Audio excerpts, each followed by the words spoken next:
अब स्टार्ट करते हैं मॉडुलस 3 फैमिली और मॉडुलस इनइक्वालिटी और कुछ मॉड के प्रॉपर्टीज वगैरह को, यानी कि टॉपिक को अब आगे बढ़ाने का वक्त है। तो अब तक आपने मॉडुलस के 2 फैमिली के क्वेश्चन को सॉल्व करना सीख ही लिया होगा कि कैसे 2 टर्निंग पॉइंट्स नंबर लाइन को 3 पार्ट में बांटने के बाद 3 केस बनते हैं और हर केस में जाकर के हम लोग अलग अलग मॉड को डिफाइन करते हैं, यानी कि मॉड ओपन करते हैं, मतलब कि मॉड को हटाना जरूरी है, तभी हम उस इक्वेशन चाहे फंक्शन या इनइक्वालिटी कभी भी हम उसे सॉल्व कर पाएंगे। ठीक है, तो एक प्यारा सा एग्जांपल लेता हूं मैं मॉडुलस फंक्शन ऑफ 3 फैमिली का। ठीक है, जिसमें कि मॉड के 3 मॉड आपको दिखाई दे। जैसे कि ये देख लीजिए, y is equal modulus of x minus 1 plus modulus of x minus 3 plus modulus of x minus 7। ये मॉड का 3 फैमिली का क्वेश्चन। तो सबसे पहले इसे सॉल्व करने के लिए आप समझ गए होंगे कि टर्निंग पॉइंट्स निकाल लेते हैं सर। तो turning points x is equal 1 आया, 3 आया और 7 आया। इन सभी पॉइंट्स को नंबर लाइन पे रिप्रेजेंट कीजिए, सभी पॉइंट्स, है ना। तो यहाँ पे ये पहला पॉइंट आ गया हमारे पास क्या 1, और यहाँ पे 3 और यहाँ 7। तो इससे ये पता चल रहा है कि ये टोटल नंबर लाइन जो है वो 4 पार्ट में डिवाइड हो गया। हर पार्ट में जाकर के हम मॉड को ओपन करेंगे, यानी कि इस क्वेश्चन के हम 4 केसेस बनाने वाले हैं। ठीक है, तो सबसे पहले केस का नाम कर देते हैं कि ये केस 1 है, और केस 1 में जो हमारा x है वो माइनस इन्फिनिटी से लेकर के 1 के बीच में है। और ये केस 2 है, और केस 2 में जो x है ये 1 से 3 के बीच में है। कहीं भी इंक्लूड कर लेंगे अपने कन्वीनियंस के अकॉर्डिंग, है ना, इसमें कोई दिक्कत नहीं है। और इसमें जो x है वो 3 से लेकर के 7 के बीच में है। और केस 4 में x जो है वो 7 से इन्फिनिटी तक है। कहीं भी हम अपने हिसाब से, हाँ, अब जैसे 1 को इंक्लूड कर लेना चाहिए तो एक जगह छूट गया है, तो यहाँ इंक्लूड कर लेते हैं। अब क्या करें, हर केस में जाकर के मॉडुलस का साइन चेक करेंगे कि किधर पॉजिटिव और किधर नेगेटिव। तो आपको अब 1 से छोटा कोई भी नंबर सोचना है, यहाँ रखोगे तो ये भी नेगेटिव, ये भी नेगेटिव और ये भी नेगेटिव। और इसमें भी एक पैटर्न दिखने लग जाता है, तीनों नेगेटिव हो गए, यानी कि ये वाला पार्ट भी नेगेटिव हो गया, ये वाला पार्ट भी नेगेटिव हो गया, और ये वाला पार्ट भी नेगेटिव हो गया। अब दूसरे केस में चलते हैं, तो ये वाला पार्ट पॉजिटिव होगा, बाकी ये दोनों नेगेटिव होगा। तो x माइनस 1 माइनस ये वाला पार्ट नेगेटिव हो गया तो x माइनस 3, और ये वाला पार्ट भी नेगेटिव हो गया तो x माइनस 7। ठीक है, केस 4 पे चलते हैं। तो अब क्या है कि ये पॉजिटिव और ये पॉजिटिव और ये वाला पार्ट नेगेटिव। तो y is equal x minus 1 और x minus 3 minus x minus 7। और केस 4 में चारों पॉजिटिव होंगे, यानी कि y is equal x minus 1 plus x minus 3 plus x minus 7। ठीक है, तो इस प्रकार से हम सभी केस में ओपन किया। अब सिंप्लीफाई कर लेते हैं। तो पहले केस में आकर के देखिए तो आपको पता चला कि ये बन गया माइनस एक्स माइनस माइनस, यानी कि माइनस 3x, और उसके बाद फिर प्लस 1 प्लस 3 प्लस 7। तो overall y is equal minus 3x plus 11 बन चुका है, राइट। दूसरे केस में देखते हैं, तो दूसरे केस में एक x से एक x कैंसिल हो गया सर, एक x बचा है, तो y is equal minus x और माइनस 1 और प्लस 7 हो गया, यानी कि y is equal minus x plus 6 हो गया। अब तीसरे केस में भी देखिए तो एक x से एक x कैंसिल हो गया, और यहां से सिंपल आ गया y इज इक्वल x, और ये माइनस 1 और माइनस 3, माइनस 1 हुआ माइनस, अच्छा माइनस 3 यहाँ भी है बच्चे, इस वाले में भी माइनस 3 था, और सॉरी, और माइनस माइनस वो प्लस 3 बन गया होगा, राइट ना। केस 2 में कैलकुलेशन मिस्टेक हो रहा था। तो प्लस 7 प्लस 3 और माइनस 1, तो ये हो गया हमारे पास कितना 10 और माइनस 1, यानी कि हो गया ओवरऑल 9, और वो भी प्लस का। अब इस केस में देख रहे हैं तो minus 1 minus 3 minus minus plus 7 ऐसा कुछ है। तो y इज इक्वल यहाँ से हमारे पास क्या आ चुका है x, और ये हो चुका है 7 माइनस 4 यानी कि माइनस 3, जो कि हो गया हमारे पास प्लस 3, राइट। अब तीसरे केस में आप देखिए तो x प्लस एक्स 3x बन गया और -1 -3 -7 ओवरऑल बन गया -11 की इक्वल, यानी कि यहाँ से y इज इक्वल -3x -11 बन गया। ठीक है, एक ये बना और एक ये बना। ये देखिए दोनों हमेशा सेम रहेगा, बस प्लस माइनस। अब इससे ये पता चला कि हमें हर इंटरवल में हमने मॉड फंक्शन को डिफाइन कर लिया। और यहाँ पे एक चीज़ जरूर चेक करना चाहिए कि कहीं कोई कैलकुलेशन मिस्टेक तो नहीं, क्योंकि इसमें कैलकुलेशन मिस्टेक होना आम बात है, क्योंकि एक ही जैसा चीज़ है 4 बार ओपन होता है, तो कई बार दिमाग में वो पुराने ख्याल रह जाते हैं, जिसकी वजह से इसमें गलतियाँ होती हैं। अब हम इसके ग्राफ को ड्रॉ करेंगे इस पूरे डेटा को ध्यान में रखते हुए। तो ग्राफ को ड्रॉ करने के लिए सबसे पहले आइए एक्स एक्सिस और वाई एक्सिस को ड्रॉ कर लिया जाए। तो ये रहा हमारे पास एक्स एक्सिस और ये रहा वाई एक्सिस। अच्छा, ग्राफ में नंबर लाइन पे हाईलाइट करना है मेरे को कौन कौन पॉइंट, 1, 3 और 7। तो अगर x में 1 यहां होगा तो 3 यहां पे होना चाहिए और 7 यहां पे होना चाहिए, राइट। तो मैंने आपको पहला स्टेप ये सिखाया था कि सबसे पहले ना ये 1, 3 और 7 पे हाइट जानिए क्या है। तो अगर इस पूरे फंक्शन में हम लोग x की जगह पे 1 पुट करते हैं, रफ वर्क में आकर के देखिए, x की जगह पे 1 पुट करते हैं तो y क्या मिलेगा, तो ये 1 - 1 ये तो 0 का मॉड हो गया, और ये 1 - 3 का मॉड हो गया, ये 1 - 7 का मॉड हो गया, यानी कि ओवरऑल ये बन गया 2 और ये बन गया 5, सॉरी 6, तो 8 आया। यानी कि ये 1 वाले पॉइंट पे हमें हाइट 8 मिलेगा। ये जो पॉइंट होगा ये 8 होगा, 1,8 का, x में 1 y में 8। अब 3 वाले पे हाइट चेक करते हैं, तो यहाँ पे अब हमें x की जगह 3 पुट किया, तो यहाँ पे 3 पुट किया तो ये हो गया 3 - 1, और यहाँ भी 3 पुट किया, यहाँ भी 3 पुट किया, तो ये पहला पार्टी तो बना दिया 2, और ये बन गया 0 और ये बन गया 4, यानी कि इस पे मिला मेरे को कितना 2, 0 और ओवरऑल मिला 6, करेक्ट ना। x की जगह पे हमने 3 पुट किया था, तो 3 पे मिला 7, यानी कि 7 का, सॉरी 3 पे मिला 6, यानी कि एक यूनिट, कुछ यूनिट नीचे गिरा, तो ये मान के चल लेते हैं ये है हमारा 6 का हाइट y एक्सिस में। और अब 7 पुट कीजिए, और 7 पुट करने पे पक्का मुझे लगता है कि 8 ही मिलना चाहिए 7 पुट करने पे। तो आइए एक बार पुट करके देखते हैं। तो जहां जहां x है वहां वहां 7 पुट करते हैं, तो यहां से बन गया ये 6, ये बन गया 4, नहीं बदल गया, या आया कितना 10, यानी कि 7 पे 10 मिल रहा है, 10 थोड़ा ऊपर चला जाएगा, करेक्ट ना। यहां पे ये हाइट 10 हो गया। तो मैंने क्या बोला था कि ये तीनों पॉइंट को हाईलाइट कीजिए पहले, और इसका ग्राफ स्ट्रेट लाइन होता है, तो स्ट्रेट लाइन को स्ट्रेट लाइन से मिला दो, इसको इससे मिला दिया और इसको इससे मिला दिया, यानी 1 से लेकर के 7 के बीच में हमने ग्राफ ड्रॉ कर लिया।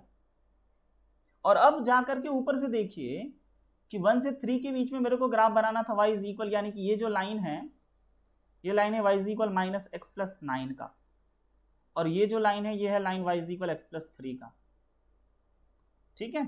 अब 7 से बाहर में आपको किसका ग्राफ बनाना है, 3x का। तो अब इसका सिंपल सा लॉजिक ये देखना बच्चे कि इस लाइन का स्लोप के बारे में आपको पता है क्या, इस लाइन का स्लोप 1 है, तो और जो लाइन मेरे को बनाने को दे रहा है उसका स्लोप 3 है, यानी कि ये अगर कुछ एंगल बना रहा होगा ना पॉजिटिव एक्स एक्सिस के साथ 1 वाला, तो ये उससे ज्यादा एंगल बनाएगा। तो बस हम स्ट्रेट लाइन का स्लोप थोड़ा ऐसे टिल्ट करके, ऐसे घुमा करके, रोटेट करके दिखा देंगे और बोल देंगे दुनिया को कि ये line y is equal 3x - 11 का है, सिंपल, क्योंकि इसका स्लोप 3 है।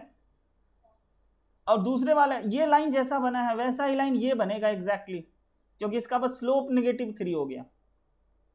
तो ये हो गया हमारा मॉडुलस फंक्शन डिफाइंड, और ये इसका ग्राफ हो गया इस प्रकार से, यूं है ना। इसीलिए इस पॉइंट को टर्निंग पॉइंट्स बोला गया था, क्योंकि इसी जगह पे फंक्शन ने अपना नेचर, अपना डेफिनेशन बदला, ठीक है। वैसे तो सीधा जाता, एकदम बिल्कुल सही जाता, लेकिन इस पॉइंट पे आकर के फंक्शन अपना नेचर बदल लेता है, घूम जाता है ना।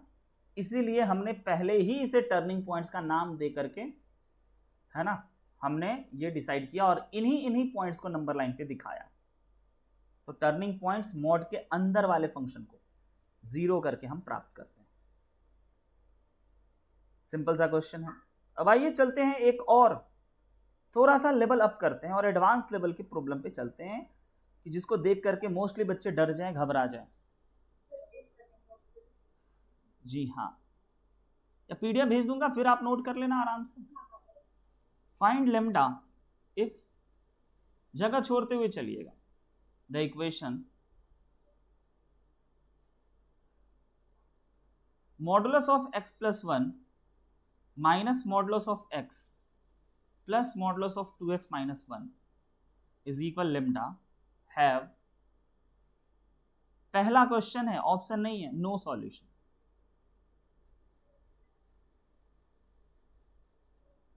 दूसरा क्वेश्चन है exactly one solution.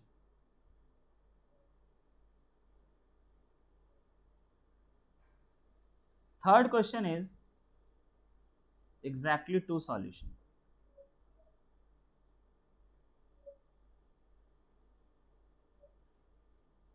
And fourth question is more than two solution. तो मैं आपसे पूछना चाहूंगा, क्या आप इस क्वेश्चन को समझ पाए कि एग्जैक्टली क्वेश्चन वाला पूछ क्या रहा है, डिमांड क्या है? ये एक प्यारा सा इक्वेशन दे दिया इन्होंने और बोला है लेम्डा के किस वैल्यू पे एक भी सॉल्यूशन नहीं आएगा, लेम्डा के किस वैल्यू पे एग्जैक्टली वन सॉल्यूशन आएगा, लेम्डा के किस वैल्यू पे एग्जैक्टली टू, और लेम्डा के किस वैल्यू पे इनफाइनाइटली मेनी सॉल्यूशन। तो इसका ये मतलब हुआ कि मुझे सिंपली ना इसे y एज्यूम करते हुए इसका ग्राफ बना लेना चाहिए इस फंक्शन का, ताकि हम ग्राफ बनाएंगे और देखेंगे लेम्डा यहां से यहां तक तो वन सॉल्यूशन, यहां से यहां तक टू सॉल्यूशन, जो कि पिछले क्लास में हमने डिस्कस किया था। तो आइए पहला काम कि इस फंक्शन का हम ग्राफ बनाते हैं। तो ग्राफ ऑफ दिस फंक्शन है ना, graph of y is equal, अब कुछ हम कमेंट नहीं कर पाएंगे इस फंक्शन को देख करके, क्यों? क्योंकि बीच में प्लस भी है, माइनस भी है, कोएफिशिएंट भी बदल गया, तो कुछ बहुत प्रिसाइजली एग्जैक्टली कमेंट कर पाना, तुक्का मार देना सही नहीं होगा। यानी कि हमें ओरिजिनल मेथड से इसे हर इंटरवल में जाकर के टर्निंग पॉइंट्स ढूंढ करके इसे प्रॉपर सॉल्व करना ही होगा। तो इस क्वेश्चन का टर्निंग पॉइंट्स हो गया एक -1, दूसरा 0 और एक 1/2।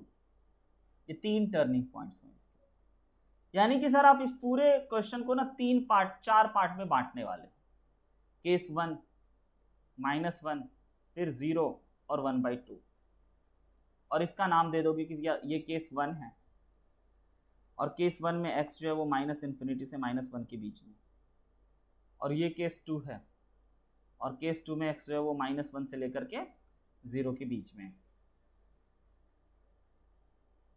और केस 3 x जो है वो 0 से लेकर के 1/2 के बीच में, केस 4 x जो है वो 1/2 से लेकर के इन्फिनिटी के बीच में। अब हर केस में आकर के हम मॉडुलस फंक्शन को बहुत ढंग से ओपन करें, क्योंकि प्लस माइनस के मिस्टेक से पूरा आंसर बिखर सकता है, पूरा मेहनत बर्बाद हो सकता है, और सब में बस एक ही जैसा चीज दिखने वाला है, बस सब में plus minus plus minus plus minus का इंपॉर्टेंस होगा। तो अगर आप बहुत ध्यान से देख पा रहे हैं तो मैं बताने की कोशिश करता हूं, ध्यान से समझिए। तो पहला बात ये कि पहले केस में ये भी निगेटिव, ये भी निगेटिव और ये भी निगेटिव, तीनों निगेटिव ओपन होगा। तो y इज इक्वल माइनस, और माइनस ऑलरेडी है क्वेश्चन में, लेकिन ये माइनस साइन के साथ ओपन हुआ। कई बार बच्चे ये गलती भी कर देते हैं कि सर माइनस तो ऑलरेडी था, लेकिन भैया वो मॉडुलस x की वजह से माइनस में ओपन हुआ। क्लियर है? अब -1 से 0 के बीच में ये पहला वाला पार्ट हो जाएगा क्या, बताना? पहला वाला पार्ट पॉजिटिव होगा, है ना, लेकिन बाकी नेगेटिव होगा।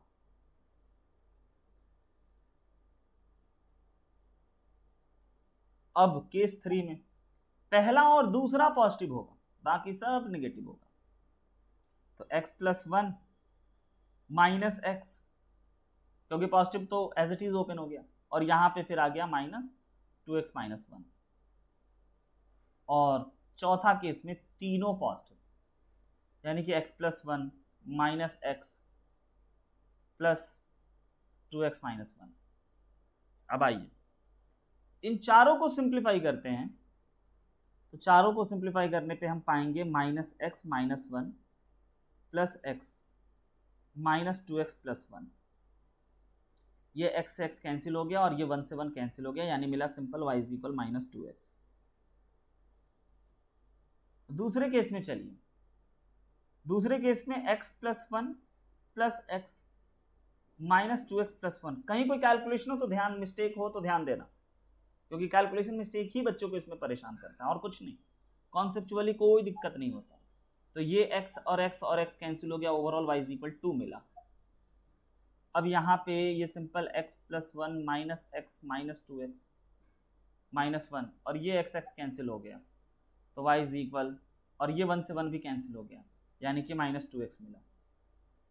और तीसरे केस में देखिए तो ये x कैंसिल और ये 1 से 1 कैंसिल, तो y is equal simple 2x मिला, है ना। यानी कि एक बार माइनस 2x मिला और माइनस 2x प्लस 2x देख लीजिए यहाँ पे एक जैसा आ रहा है, कुछ गलती तो नहीं हुआ। हाँ, एक बार प्लस 2x मिला, एक बार माइनस 2x मिला। क्लियर है? दो लाइन का इक्वेशन एक जैसा आ सकता है, कोई प्रॉब्लम नहीं है सर। अब आइए, या एक बार देख लो कहीं कोई कैलकुलेशन मिस्टेक वाइज आपको दिखा हो तो, जैसे कि यहाँ पे एक मिस्टेक मेरे को दिख रहा है, ये माइनस माइनस हो गया प्लस, तो ये 1 से कैंसिल नहीं हुआ, है ना। ये माइनस माइनस ये ऑलरेडी प्लस था, x+1 और ये +1 यानी ये +2 बन गया। एक मिस्टेक ये था और कोई मिस्टेक नहीं। अब ग्राफ बनाते हैं। ग्राफ में सबसे पहले हम उन टर्निंग पॉइंट्स को हाईलाइट कर लेंगे और टर्निंग पॉइंट्स पे हाइट जान लेंगे, उन टर्निंग पॉइंट्स पे क्या क्या हाइट मिल रहा है।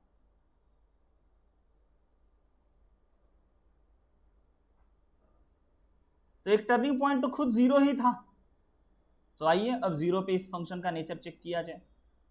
यहां पे चेक करते हैं ना कि हमने क्या किया, x की जगह पे 0 पुट किया, तो y is equal modulus of 0 plus 1, फिर आ गया मॉडुलस ऑफ 0, फिर आ गया modulus of 2 into 0 plus minus 1। तो सिंप्लीफाई होके y इज इक्वल आ गया 1 माइनस 0 प्लस का 1, ओवरऑल मिला 2, यानी 0 पे मिला 2, तो हमें 2 पे हाईलाइट कर लेना चाहिए। ये रहा सर 2। एक ये पॉइंट खुद है जो ग्राफ का पार्ट है, जिसमें ग्राफ इन्वॉल्व है, और उसके बाद अब किस पे बनाना चाहिए, -1। -1 भी टर्निंग पॉइंट है, ये -1 यहां दिखा दिया। अब फंक्शन में जहां जहां x है वहां वहां -1 रख दीजिए, यहां पे -1 रख दीजिए, यहां पे -1 रख दीजिए, यहां पे -1 रख दीजिए, ठीक है।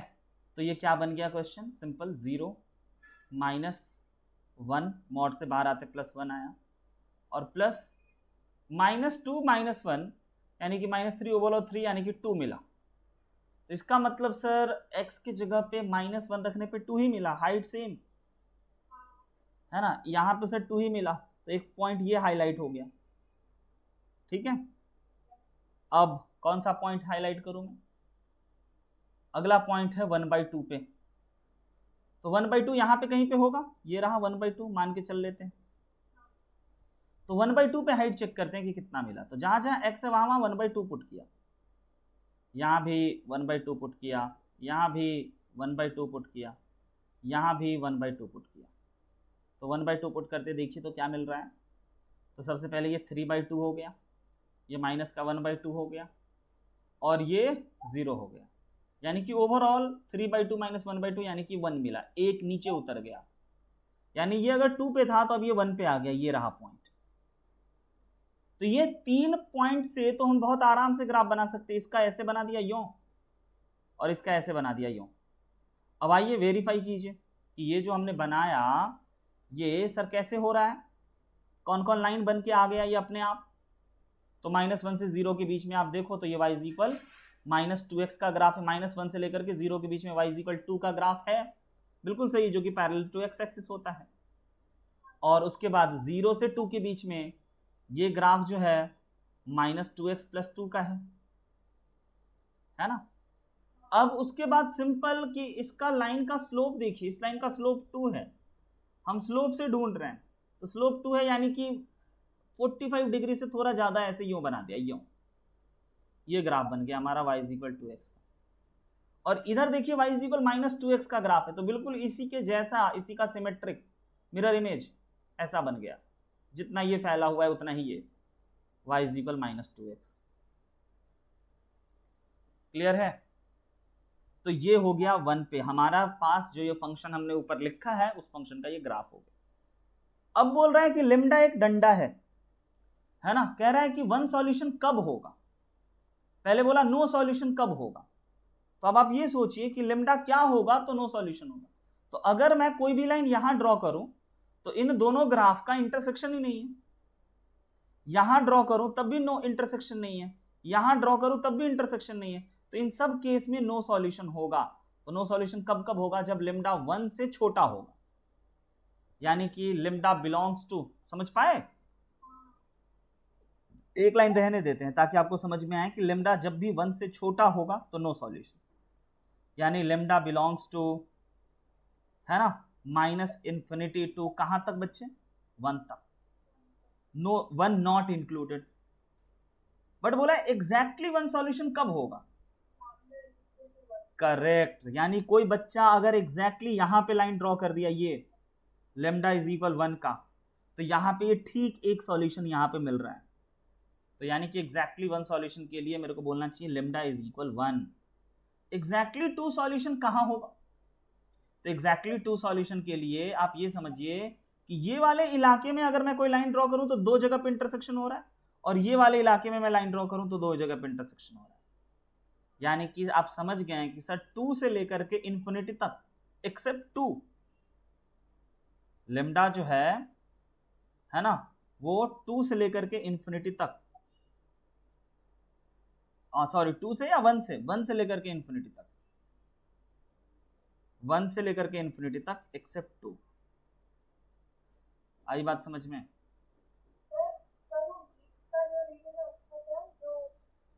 हाँ जी,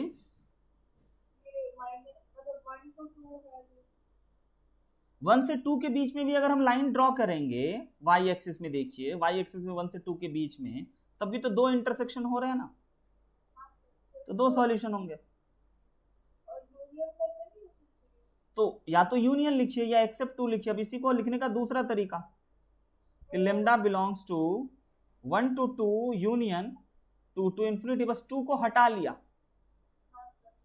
क्योंकि 2 को इसीलिए हटाया क्योंकि अगर 2 पे अगर आप देखोगे तो इनफाइनाइटली मेनी सॉल्यूशन हो जाएंगे, तो इनफाइनाइटली, यही तो पूछा अगला क्वेश्चन कि मोर देन 2 सॉल्यूशन कब होगा, जब लेमडा एग्जैक्टली 2 के इक्वल होगा। तो मोर देन 2 सॉल्यूशन क्या, इनफाइनाइटली मेनी सॉल्यूशन हो जाएंगे। तो ये रहा एक एडवांस लेवल का क्वेश्चन जिसमें हमने बहुत सारे चीजों और बहुत सारे बातों को एक साथ देखा। ग्राफ भी थोड़ा यूनिक था, बोट जैसा दिखा, लेकिन दिखा बोट का एक पार्ट झुका हुआ फिर उठ गया, तो वो ऐसा क्यों हो रहा है आप समझ पा रहे हो ना, वो कोएफिशिएंट प्लस माइनस की वजह से ऐसा हो पा रहा है। चलिए, अब मॉडुलस फंक्शन को थोड़ा सा एडवांस लेवल में ले जाने के लिए मुझे आपको मॉडुलस फंक्शन के प्रॉपर्टीज को बताना होगा। तो नेक्स्ट टाइटल लिखिएगा प्रॉपर्टीज ऑफ मॉडुलस फंक्शन।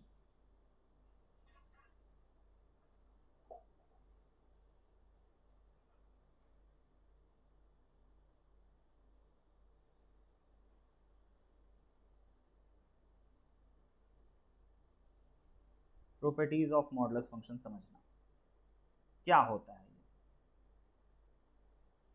ठीक है। तो सबसे पहला पॉइंट, टोटल 8-10 पॉइंट मैं आपको दूंगा और इसका यूज हम पूरे क्वेश्चन में कहीं ना कहीं कर चुके हैं, ठीक है। बस आप चीज़ों को समराइज करके एक रूल बना करके एक इंपॉर्टेंट फॉर्मूला, है ना, इंपॉर्टेंट रिजल्ट की ओर समझते हुए आगे बढ़ाते हैं। तो पहला पॉइंट मैं लिखने जा रहा हूं कि मॉडुलस ऑफ ए और मॉडुलस ऑफ माइनस ए बिल्कुल इक्वल हो।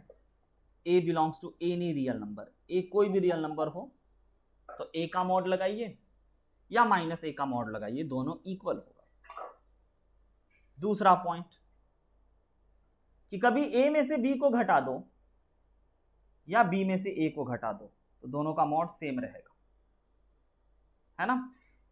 डिफरेंट नहीं होगा, क्योंकि आप सोचो ना 2 - 1 का मॉड इज इक्वल 1 - 2 का मॉड, एक ही बात तो है, मॉड लग गया ना। तो इसलिए दूसरा पॉइंट को as a result, as a rule समझते हुए तीसरे पॉइंट पे चलते हैं। तीसरा पॉइंट, अगर कभी भी a बाई बी डिवाइड में हो ना, तो डिवाइड में हो तो आप मॉड अलग अलग दे सकते हो। यानी कि आपको ये बात भी समझ में आ गया कि सर कभी अगर मल्टीप्लाई में हो तो हम मॉड अलग अलग कर सकते हैं। और सर कहीं ना कहीं आपने ऐड वाला बात नहीं किया, इसका मतलब ऐड में ऐसा नहीं होता है। बिल्कुल सही समझ रहे हो आप, ऐड में ऐसा नहीं होता है, इसीलिए मैंने मल्टीप्लिकेशन और डिवीजन वाला दिखाया। नेक्स्ट पॉइंट पे चलते हैं। अच्छा, ये पूरी कहानी की शुरुआत बच्चों के मन में कि सर मॉडुलस ठीक है, बहुत इंटरेस्टिंग और बहुत अच्छा टॉपिक था, लेकिन इसकी शुरुआत कहाँ से हुई, क्यों हुई, जरूरत क्या ही पड़ी इसकी? तो जरूरत पड़ी इसकी यहाँ से, अगर अंडर रूट के अंदर ए स्क्वायर में दे देता, और ए स्क्वायर कोई भी अननोन नंबर है, मुझे नहीं पता है कि ये पॉजिटिव है निगेटिव है, तो कुछ बच्चे ए बोलेंगे, है ना, तो वो यहां पे गलत होने की संभावना थी। इसीलिए यहीं से मॉडुलस ऑफ ए का जन्म हुआ, कि वो डिपेंड करेगा ए पे, कि अगर ए पॉजिटिव है तो ये ए बन जाएगा, और अगर ए नेगेटिव है तो माइनस ए बन जाएगा, यानी ओवरऑल रिजल्ट एक हमेशा पॉजिटिव नंबर ही देगा। तो इसी के वजह से मॉडुलस फंक्शन को पढ़ने की जरूरत पड़ी। पॉइंट नंबर 5 कि अंडर रूट में परफेक्ट स्क्वायर, वो भी अननोन का, बट अंडर रूट में कभी 2 स्क्वायर देना तो फिर ऐसा मॉडुलस ऑफ 2 लिखना, एक ही बात है 2 के इक्वल लिखना। लेकिन जब अननोन दे, यानी कि a प्लस बी का होल स्क्वायर का मॉड दे, तो आप प्लीज, मतलब रूट दे, तो आप प्लीज इसे a प्लस बी के मॉड में ही लिखना आज के बाद, तब आप गलत नहीं करोगे, तब आपसे कोई गलती नहीं होगी। तो इसलिए पॉइंट नंबर 5 का इंपॉर्टेंस बहुत है, और इतना है कि लाइक कि ये पूरे चैप्टर का नींव रखा था, यहीं से इस चैप्टर की शुरुआत हुई होगी, ऐसा। ठीक है, पॉइंट नंबर 6 पे चलते हैं। पॉइंट नंबर 6 इज कि अगर कभी भी मॉडुलस का ए का स्क्वायर या मॉड दे करके स्क्वायर हो, या फिर स्क्वायर करके मॉड हो, सब एक ही बात है, या सिंपल स्क्वायर, तीनों का मीनिंग मतलब एक ही है। चाहे एक कोई भी रियल नंबर हो, अननोन हो, नोन हो, पॉजिटिव हो, नेगेटिव हो, कोई मतलब नहीं, क्योंकि स्क्वायर ही तो होना है। पॉइंट नंबर 7 आपको अच्छा लगेगा। मैं पूछना चाहता हूं कि अगर कभी आपको modulus of F X is equal F X दे देगा, तो क्या आप कुछ कमेंट कर पाओगे? आज मॉडुलस ऑफ एफ एक्स ना सिंपल एफ एक्स की ही इक्वल है, और एफ एक्स नहीं पता मेरे को क्या है, तो इसको देखते ही क्या हम ये कमेंट नहीं कर पाएंगे कि F X is greater than equal to 0? बिल्कुल वैसा बेसिक डेफिनेशन कि मॉडुलस ऑफ एक्स तो दो चीज हुआ करता था, एक प्लस एक्स और एक माइनस एक्स। प्लस एक्स कब हुआ करता था? जब एक्स पॉजिटिव। माइनस एक्स कब हुआ करता था? जब एक्स नेगेटिव। तो modulus of F X is equal F x है, तो ये इक्वल कब होगा? उल्टा, इसी डेफिनेशन का उल्टा यूज कर लिया ना, कि इसके इसकी इक्वल दे दिया, तो अच्छा ठीक है सर, हम ये समझ जाएंगे कि पक्का पॉजिटिव है। और पॉइंट नंबर 8 हर बच्चा समझ जाएगा कि अगर कभी modulus of F X is equal minus F X दे दे, तो सर ये तभी पॉसिबल है जब एफ एक्स ना नेगेटिव हो, लेस देन 0 हो।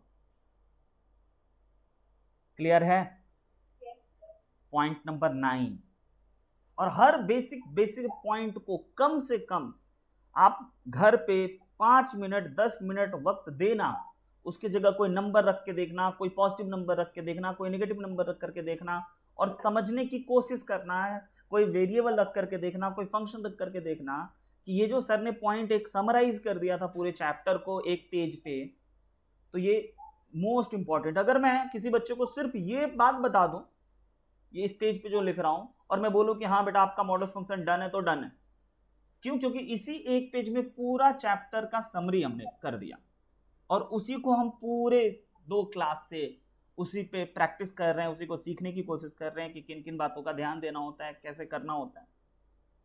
ठीक है, अगले पॉइंट पे चलते हैं। कभी अगर किसी क्वेश्चन में modulus of A is equal modulus of B दे दे, यानी इधर भी अननोन इधर भी अननोन, तो आप इसे ओपन कर सकते हैं बस प्लस माइनस लगा करके। पॉइंट नंबर 10, वैसे तो हमेशा भी, अभी मैंने बोला कि ये जो ऐड में होता है ना बच्चे, ये ऐड में इक्वल नहीं होता है ये, ठीक है, ये ऐड में इक्वल नहीं होता है, ग्रेटर होता है ऑलवेज। ये सेपरेट दो अलग अलग इंडिविजुअल मॉड है ना, ये ग्रेटर होता है दोनों एक मॉड के साथ।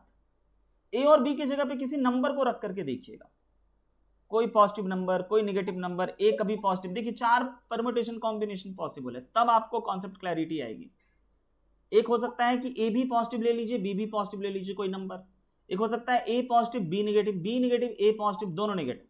इन प्रकार से ना चारों ऑप्शन जब आप ले लेकर के यहां पुट करोगे तो हर केस में ये इनइक्वालिटी, ये स्टेटमेंट आपको ट्रू दिखाई देगा।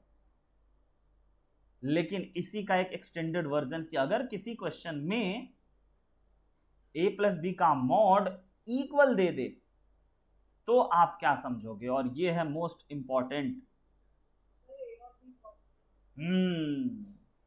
या दोनों नेगेटिव होना चाहिए, ये भी आप सोच के देखो।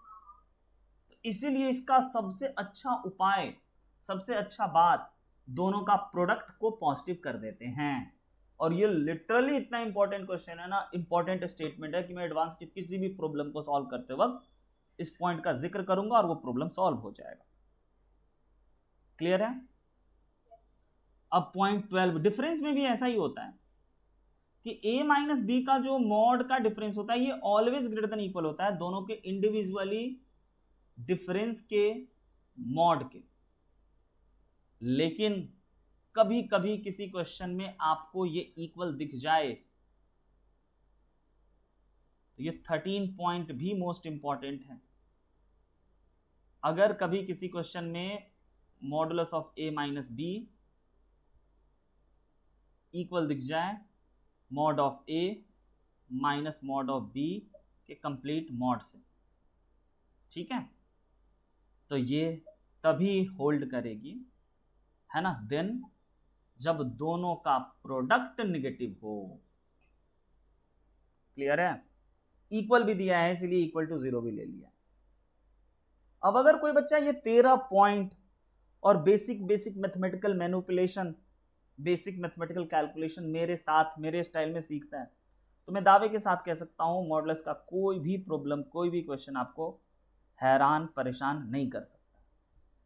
अब आइए इन्हीं 13 पॉइंट्स में से कुछ ऐसे पॉइंट्स हैं जिस पे अब तक हमने आपको क्वेश्चन नहीं दिखाया, तो कुछ और ब्यूटीफुली क्राफ्टेड क्वेश्चन आपके सामने प्रकट किया जाए। और ये रहा क्वेश्चन, अगर आपको कभी ये सॉल्व करने को दे, सॉल्व करिए, x square minus 5x plus 6 का मॉड इक्वल है 5x minus x square minus 6, तो इसे देखते ही क्या करोगे आप? बिल्कुल सही जवाब, यही ढूंढना था, यही लोगों को नहीं दिखता और लोगों को लगता है सर ये इतना डिफिकल्ट प्रॉब्लम। तो अगर ये है ना तो हम इसे बस माइनस कॉमन लेकर के ऑब्जर्व करते हैं। और अभी अभी जो एक पॉइंट बताया ना, पॉइंट कौन सा पॉइंट नंबर 8, कि सर अगर modulus of fx is equal minus fx है तो ये तभी पॉसिबल है जब X square minus 5x plus 6 less than equal to 0 होगा। जब नेगेटिव होगा, मतलब नेगेटिव होगा, सिंपल लेस देन 0 कर लेते। अब आप भूले तो नहीं कि इस इनइक्वालिटी को सॉल्व करना है, तो x माइनस 2 x माइनस 3 इसके फैक्टर हो गए जो कि लेस देन 0 हो गया। अब नंबर लाइन पे यहाँ पे 2 दिखाते हैं, यहाँ पे 3 दिखाते हैं, ये प्लस हो गया, ये माइनस हो गया, ये प्लस हो गया, ये माइनस इन्फिनिटी, ये प्लस इन्फिनिटी, और x belongs to 2 to infinity is the right answer. तो ये डिफरेंस समझना कि ये जो प्रॉब्लम है ना, ये प्रॉब्लम मान के चलते हैं जेईई मेन प्रोफाइल का है, कि बहुत सिंपल सा लॉजिक, और उससे पहले स्कूल एग्जाम प्रोफाइल, दोनों में हल्का सा आपको डिफरेंस भी समझ में आएगा कि एक ही मुद्दा है, एक ही टॉपिक, लेकिन पूछने का स्टाइल थोड़ा डिफरेंट हो जाता है ना। अब जैसे ये जेईई मेन स्टाइल है मान के चल लेते, जेईई मेन प्रोफाइल, तो अगर जेई एडवांस को सर इसी कोर कॉन्सेप्ट पे, इसी की कॉन्सेप्ट पे कोई क्वेश्चन पूछना हो तो वो क्या करेगा, कैसा क्वेश्चन बनाएगा, है ना। तो आइए समझते हैं, और आपको मैं टाइम दूंगा, अगर आप बना सकते हो तो प्लीज बना के दिखाना, या देखते ही आप समझ जाओगे कि हाँ ये करना है। Solve modulus of x square minus 6x plus 8 divided by x square minus 4x plus 3 is equal minus x square minus 6x plus 8 divided by x square minus 4x plus 3। ये तो कोई भी बच्चा देखते समझ गया, ओके। फिर से fx का mod is equal to minus fx किया गया है, यानी कि इसका मतलब ये तभी पॉसिबल होगा जब X square minus 6x plus 8 divided by x square minus 4x plus 3 less than 0 होगा। अब इस प्यारे से इनइक्वालिटी को देखते ही आप बहुत आराम से सॉल्व कर लोगे कि दो चीज़ों का डिवीजन अगर नेगेटिव है तो दोनों का प्रोडक्ट भी नेगेटिव होना चाहिए, और वैसे भी इक्वल नहीं है। तो अगर मैं इसे सॉल्व करूं तो ये हो गया x square minus 6x plus 8 और यहाँ से x square minus 4x plus 3 less than 0। तो ये हो चुका है x minus 4 into x minus 2, और ये हो चुका है x minus 1 into x minus 3 less than 0। बहुत आराम से आप सॉल्व कर सकते हो, नंबर लाइन पे सारे पॉइंट्स को दिखा सकते हो, पक्का कोई कैलकुलेशन मिस्टेक तो नहीं है ना। तो यहाँ पे आ गया 2, यहाँ पे आ गया 1 भी है, 3 भी है, 4 भी है, इधर इन्फिनिटी माइनस इन्फिनिटी, इधर प्लस, फिर माइनस, फिर प्लस, फिर माइनस और फिर plus, but less than equal to हमें ये मोटिवेट कर रहा है कि आंसर में मेरे को लेना चाहिए 1 से 2 यूनियन 3 से 4, and this is the final answer. Clear है, समझ पा रहे हैं? तो बस लॉजिक का गेम है, और लॉजिक जितना अच्छा चलाइएगा मॉडुलस फंक्शन उतना अच्छा रहेगा, उतना अच्छा बनेगा। ठीक है, और आगे बढ़ते हैं, एक दो और सुंदर प्यारे प्रॉब्लम को देखते हैं और इसे सॉल्व करने की कोशिश करते हैं।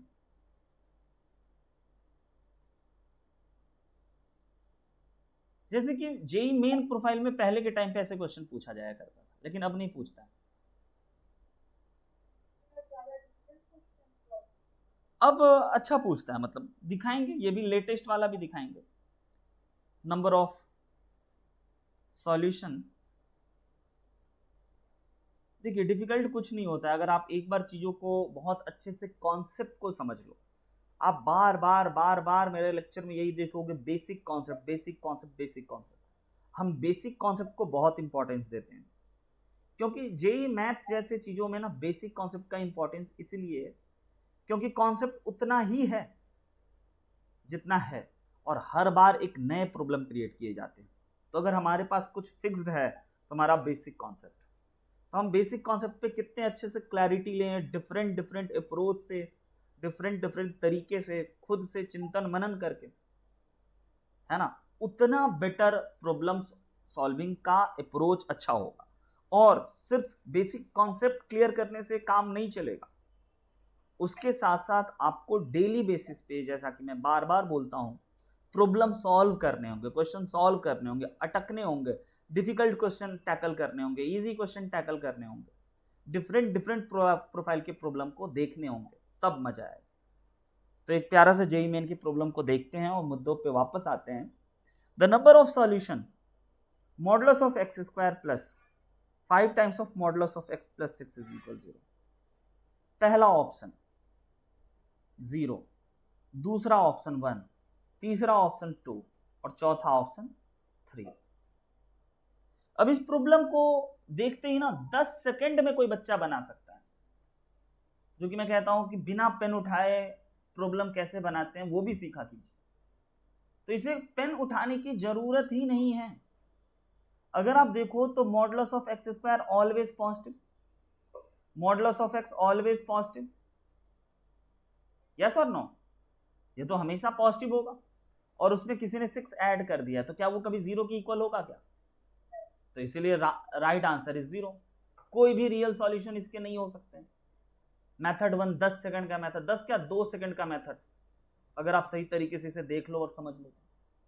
लेकिन आपको फिर आपका दिली ख्वाहिश होगा कि चलिए कुछ मैथमेटिकल अप्रोच डेवलप करते हैं।